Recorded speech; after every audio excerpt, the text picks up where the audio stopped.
नमस्ते मित्रों, ये है पीएच नेटवर्क। मैं हूं प्रतीक भांडो। आशा करता हूं कि आप सभी ठीक होंगे, आप सुखी होंगे।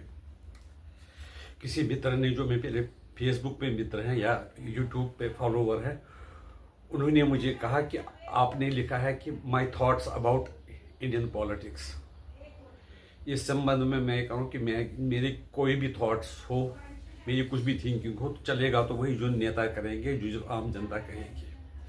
फिर भी हमारी अपनी सोच रहती है कि कौन सी सिचुएशन में क्या समाधान हो सकता है। हो सकता है कि मैं गलत भी हो जाए। आज मैं एक अपनी सोच के बारे में कहना चाहता हूं। अभी इजराइल और ईरान का आपस में जंग चल रहा है, जिसमें अमेरिका भी इन्वॉल्व है, और आगे आने वाले समय में क्या भी सिचुएशन होगी। और दूसरी बात हम देख रहे हैं कि जो कट्टरपंथियों का प्रभाव वो दिन ब दिन मुसलमानों में बढ़ता जा रहा है। इसलिए मेरे ख्याल में जो बॉर्डर एरियाज है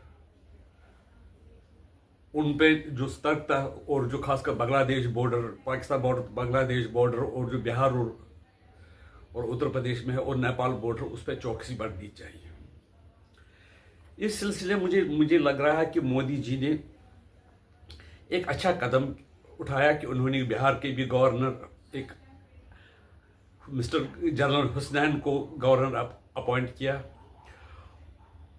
और बंगाल में भी दूसरे गवर्नर लाए गए।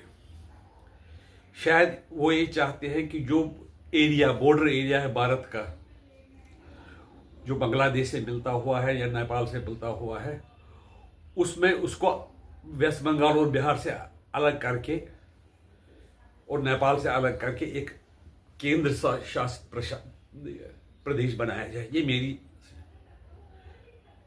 सोच है, मेरी थिंकिंग है। आज ऐसा नहीं होगा तो कल ऐसी बात होनी ही होनी है, क्योंकि ये जो बॉर्डर एरिया है हमों को बड़ी समस्या पैदा करते हैं हमारे लिए।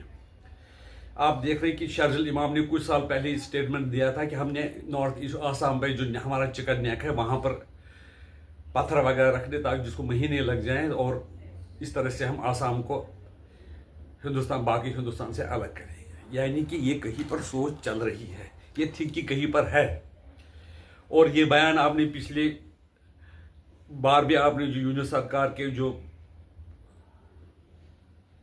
मंत्री वगैरह, खुद भी यूनिस ने ये कहा था कि हम चाइना से मिलकर एक कॉरिडोर बनाना चाहते हैं जो बे ऑफ बंगाल में पहुंचेगा। चाइना भी चाहता है कि ये कॉरिडोर उनके लिए, तो वो चाहते ही है। अमेरिका भी म्यांमार के थ्रू यहाँ पर कुछ गड़बड़ करवाना चाहिए, एक क्रिश्चियन स्टेट बनवाना चाहते हैं, जिससे कि चीन पे भी नजर रखी जाए और भारत पे भी नजर रखी जाए। इसलिए जो मेरे ख्याल में जो मोदी सरकार का एक कदम है, वो आइंदा इस कदम में होगा कि जो बिहार और उत्तर प्रदेश के बॉर्डर, बिहार और बंगाल के जो बॉर्डर एरिया है और नेपाल के भी कुछ एरिया है, उनको अलग स्टेट बनाकर शायद उनको केंद्र शासित प्रदेश बनाया जाए, या ऐसे शासन व्यवस्था की जाए जिसमें ऐसे रूल लागू होगी जिसपे कि वोट के कारण जो राजनेता है वो नुकसान नहीं पहुंचा सकते हैं।